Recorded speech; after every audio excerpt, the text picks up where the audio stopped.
If you're seeing this the day it posts, I am currently in an all-day rehearsal for Clue, where we do like a tech run and then we do the actual play. But I wanted to try to preemptively record something and post it. That way I don't just completely fall off the grid. Look at me thinking ahead. Also, I want to get some of these books put on my shelves, but I should tell you about them first. So, hence this video. Fun fact, I'm actually recording this on Saturday the 23rd, which is also the day that Tropical Storm Ophelia just showed up. It completely surprised me. I watch the news every day, and I just did not know that this was going to be occurring. We're in sort of a lull right now. It's not as bad as it has been. Our carport is flooded. The yard is a complete disaster area, but it's not as bad as it could be, so we're really grateful. I think most of the bad part of the storm has moved through. It might circle back around and get another, like, band of rain, but otherwise it's pretty calm here, which is nice. But I want to show you some of the books that I've hauled recently through either Crate or thrift stores or what have you, because I'm actually pretty excited about a lot of these. So let's start first with Crate. So Crate this month was Drown Your Secrets, I think is what they called the book box. And it was very like dark academia themed, which I liked. A lot of like earth tones and practical use things. There was tea, there was a bag, and I knew what the book was immediately when I saw that was the theme, because I've already pre-ordered it, and it is A Study in Drowning. Now I'm going to show you the Crate, but I want you to know that the actual pre-order that I did back in January finally came in yesterday, and this is her, A Study in Drowning by Ava Reed. It's like fantasy, dark academia, rivals to lovers kind of stuff. I've kept up with it enough to know that it exists and know that I'm going to like it, but not enough to spoil myself for what it's about. However, I feel like kind of a jerk. I don't like this cover. I don't like that she just disappears into the table. That's poor formatting to me. I don't like that it's busy, but with no real point. It's also that really cheap plasticky cover. Like, anyway, and they don't even add anything interesting underneath it, so I can't even shelve it as a naked hardcover. So I was very thrilled when it turned out the Crate edition is really pretty. This is the Crate edition.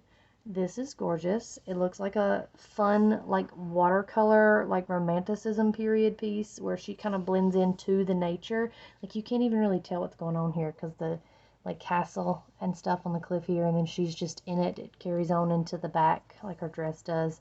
The quote says the only enemy is the sea. I just love how it's like her and nature are one here. This feels a lot more like a piece that was planned. There's a lot going on with this book too. If you've not seen the reveals of stuff, this is the inside cover. It's beautiful. It's giving Frankenstein. It's giving Wuthering Heights. Like, it's peak romanticism and like gothic. It's beautiful. The quote is, "It began as all things did, a girl on the shore, terrified and desirous." I believe that's like the first line of the book. Anyway, that's just this cover. We also have like a nod to the OG cover on the naked hardcover.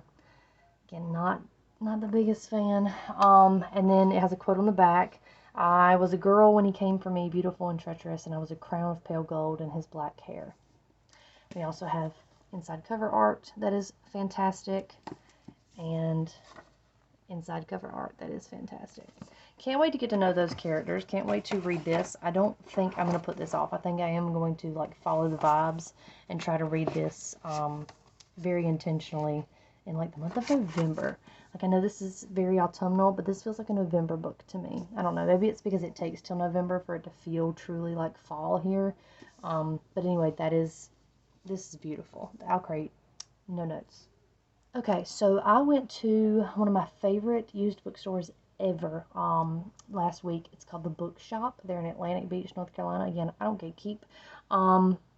And I got plenty of books. So their thing usually is half off the price on the back of the book, unless there's like otherwise a sticker that notes the price. And they have new books too. It's like new books, and then the side is used books. They offer you credit for the books you bring in. It's a really great place. I've been going there since I was like a child. My mom would bring her books and my dad's old books. She would turn those in, and we would go pick out like one book each. So let me just kind of show you what I picked up there. I got Bloody Jack, being an account of the curious adventures of Mary Jackie Faber, ship's boy, and this is a middle grade into YA sort of series. I picked it up in middle school. I carried it on into high school, and it's about a girl who disguises herself as a boy to work on a ship.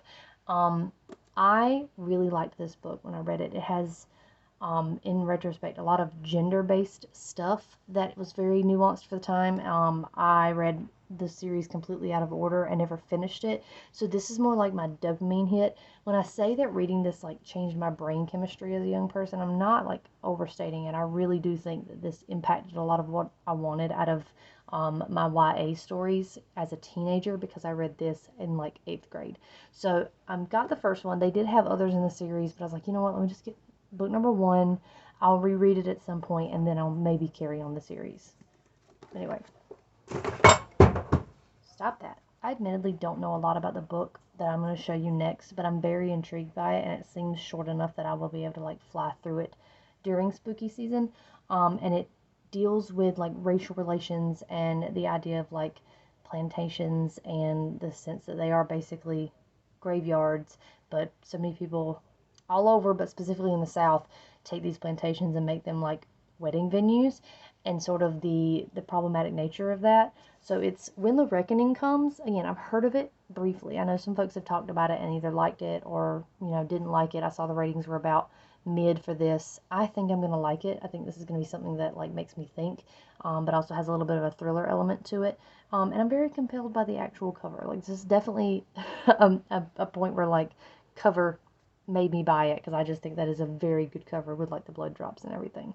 So hopefully I get to read this soon and it won't just disappear on my TBR shelf. The next thing I found was a paperback copy of Nosferatu by Joe Hill. I've been meaning to read this because I really do want to watch the like adaptation of it. I think I have an ebook version of this as well, but this makes it a lot easier for me to like read it in multiple formats. I think I may pick this up in December since it's sort of Christmas themed, quote unquote.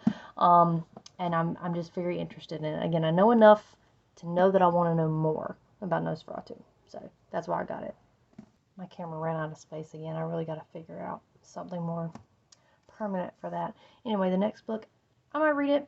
I might give it to my mom. This feels like something she would like. I have some friends who might like it too. But it's Run, Rose, Run, the new book that like Dolly Parton just worked with James Patterson, or whoever is ghostwriting for James Patterson right now. And it's like a thriller. This girl, singer, and she is on the run from something. There's also like a whole album that goes with it. So I may look into that. I don't think that's going to be very high on my TBR, but I was excited to find it for pretty cheap. The next one I'm also really excited I found for cheap, because it's the literally dead book club pick for October. Yeah, because we're in September right now. We just read Monstrilio. So this is October, because November is the midnight is the darkest hour one. Okay, I'm getting it. I'm getting it. Anyway, I found the Family Game. And I found it for, I think they were charging like $8 for it. So it's a book of the month. Someone clearly got, read, didn't want, gave up. That's fine. I was going to listen to an audiobook, but this way I can, again, multitask. I can read it, listen to the audio when I'm driving, and pick it up when I get home. This is giving Ready or Not vibes, but like more serious and less comedy. And I'm very excited about it. I'm intrigued by the premise. I like that it's not like a big chunk of a book. So I'm really excited to pick that up. Like the first week of October when I'm having to go to all those rehearsals, that'll be nice to like have something to read backstage. Not that I have a lot of time backstage. Little known fact, there may be like main characters in Clue, but Yvette the maid is in like the whole play. Like I'm just there on stage in a short skirt the whole play. Anyway, alright, and the last thing I found at the bookshop is the most impressive find I've ever seen. Again, I have doubts that this is even real and in my hands. It's The Diviners. It's The Diviners. It's The Diviners. This is, according to the front of this book, a first edition of The Diviners. It even includes this newspaper thing in the back that's still attached to the book. I don't know who turned this in. It's in like amazing shape. It's beautiful. And I've been looking for a hardcover of the OG cover for a while, but people charge an arm and a leg for it. I paid $8. I'm telling you, I'm not trying to like gatekeep this at all. If you are in the like Morehead City, Atlantic Beach area, go to the bookshop. It's so good. Hits every time. But next, let's go to what I have found recently at Enjoy. So I went to Enjoy on a whim the other day before rehearsal. I just needed to like mentally feel good. It's been an off like 2 weeks. We started the school year weird. We had days out for hurricanes. We had half days because it was too hot in the school and we couldn't stay in school. So everything's been kind of weird. It's been hard to build relationships and get everybody used to talking out loud because we haven't been around each other. So I went to Enjoy because I figured I need a little bit of a hit from buying books. And I hadn't found anything good the last few times I've gone. But this time I did. I found 50 great horror stories. I feel like this would be a fun, like, little short story collection to look at over the next month. Maybe read one or two at a time. I have no idea what's in here. It just has a bunch of stuff. I don't even recognize some of the names in here. That's going to be great. Might find some new faves in that.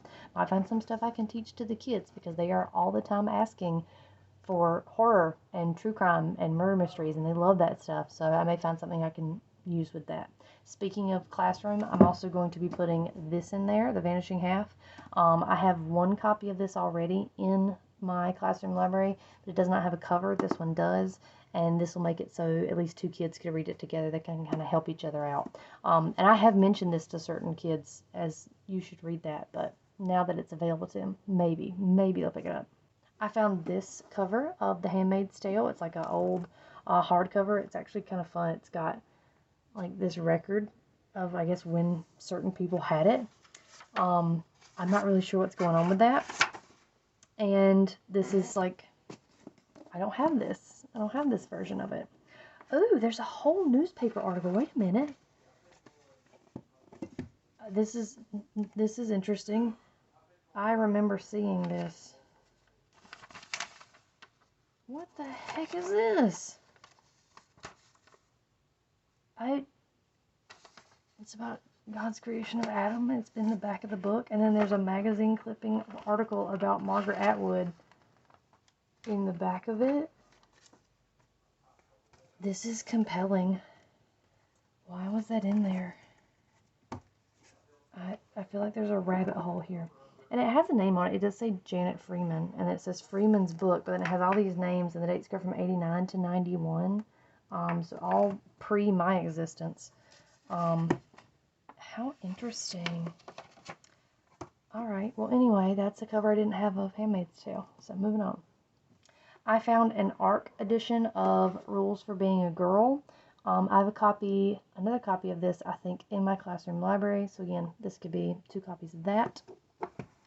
Ooh, I'm very excited about the next 2. And I'm so excited I don't know which one to show you first. Honestly, maybe I should have ended with the Diviners, because that was the high note. But these are pretty good too. I tell you what. I'm going to do this one next. I'm going to do the next ARC that I found is Our Violent Ends by Chloe Gong. I don't know how this got into the random thrift store in Rocky Mount. I'm not going to question it. I found an ARC of Our Violent Ends. So, fun fact, I don't have a physical copy of the first book. I only have this one now. So I have an ebook version of the first book. I guess I need to pick it up at some point. But I'm glad I have that in my collection. And then the last thing I found, I was shocked to find in the wild, is a copy of Paper Butterflies. And if you've never read Paper Butterflies, I hope that you will one day find yourself in a healthy mental and emotional space to read this book. It is devastating, but it is really good. I probably need to reread it and revisit it at some point because it's been so many years since I've read it, and I do remember being impacted aggressively by that book. But I have a copy of this in my classroom library. Now I can have 2. I like to, all of the like really deep books, the ones that might be complicated or have like really big topics, to have 1 or 2 available extra in case someone maybe wants their friend to read it with them, kind of help them sort through their feelings on it. But I have recommended this to students, and I do believe I had at least 1 that picked it up, and she was so mad. She was so mad at what happened in the book that she was just like, I don't even want to talk about it. Which is a valid reaction to Paper Butterflies, if I'm being honest. That's it. That's my haul. And this is like really good. Like, it's decidedly large, and I've got all these over here. So anyway, oh god, Jesus, that's a lot of books. Have you found anything good at like a thrift store lately, or have you gotten like a book from a subscription box that you thought was leagues better than the OG cover, like I did? I'm gonna go find places somewhere in this room to put these books, and then I'm going to probably look over my script for Clue, since a week from now I'm just gonna be doing that, screaming in a bad French accent. Bye.